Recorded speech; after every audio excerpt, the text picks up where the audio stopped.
حضرت زید بن ارقم رضی اللہ تعالیٰ عنہ سے حدیث پاک مروی ہے، صحابہ کرام نے پوچھا یا رسول اللہ صلی اللہ تعالیٰ علیہ وسلم یہ قربانیاں کیا ہیں جو ہم نے قربانی کرنی ہے؟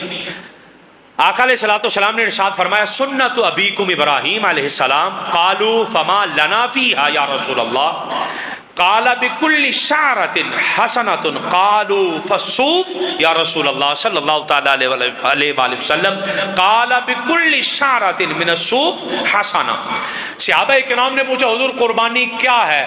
فرمایا یہ تمہارے باپ حضرت ابراہیم کی سنت ہے، قربانی حضرت ابراہیم کی سنت ہے۔ اور سنیے گا آگے، آقا علیہ السلام کی بارگاہ میں صحابہ نے عرض کی حضور ہم قربانی کریں گے تو ہمیں ملے گا کیا؟